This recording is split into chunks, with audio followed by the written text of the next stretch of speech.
Welcome to our video series on workers' compensation business entities. Hi, I'm Randy Seberg, and in this edition of Work Comp Consultants Video Network, we'll talk about corporate officers, find out if they're included or excluded from work comp coverage, how they're rated, and how operating a business as a corporation can affect your workers' compensation policy.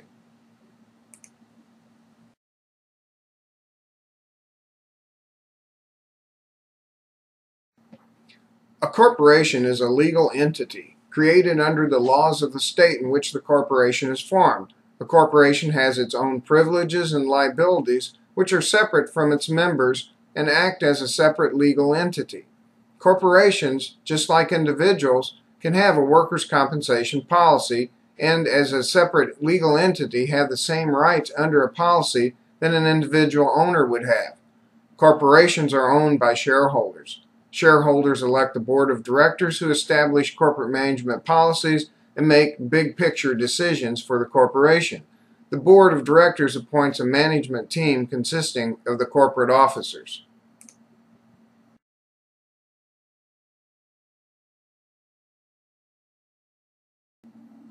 Corporate officers are individuals given authority by the board of directors to carry out the management policies established by the board and who make daily business decisions for the corporation. The list of corporate officers can be short or very long, depending on the size and complexity of the corporation. Typical corporate officers are the CEO, Chief Executive Officer, CFO, Chief Financial Officer, COO, Chief Operating Officer, the President, the Secretary, and the Treasurer. However, corporate structure will dictate the positions and makeup of corporate officers.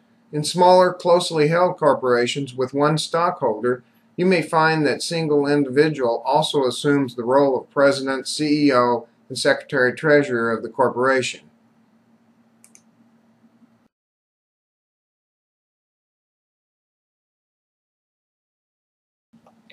In most states, corporate officers, considered employees of the business entity, are included in some form within policy coverage, and when included within coverage, an insurance company will charge a premium.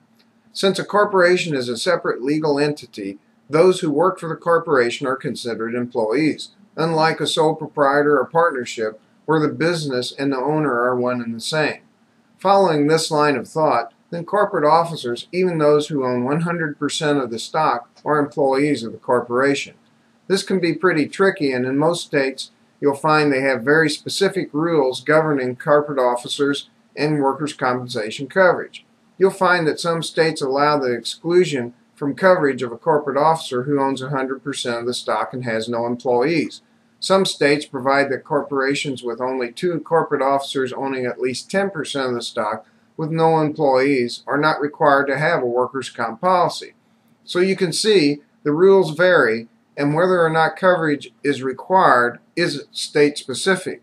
So you must check with your individual state for requirements that may apply to your situation.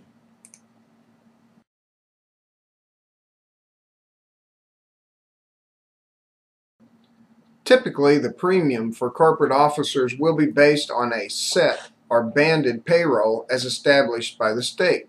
For example, in Nebraska, corporate officers' payroll is banded between a minimum of $36,400 and a maximum of $145,600. So if the officer's actual pay falls between this range, then the actual pay is used. If it falls below the minimum is used, and if it's higher than the maximum, then the maximum is used. Remember, each state is different, and these numbers change and must be checked annually for accuracy. So in most states, it doesn't make a difference how much or how little a corporate officer is actually paid. It's the rating payroll, as determined by the individual state, that counts.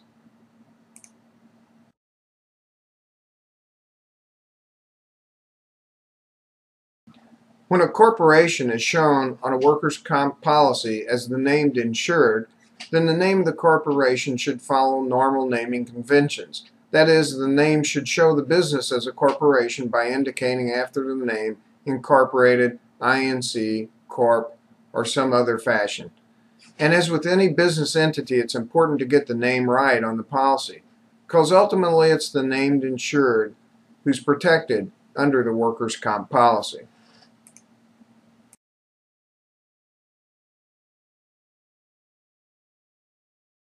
So, if you operate your business as a corporation with a workers' compensation policy, remember these things.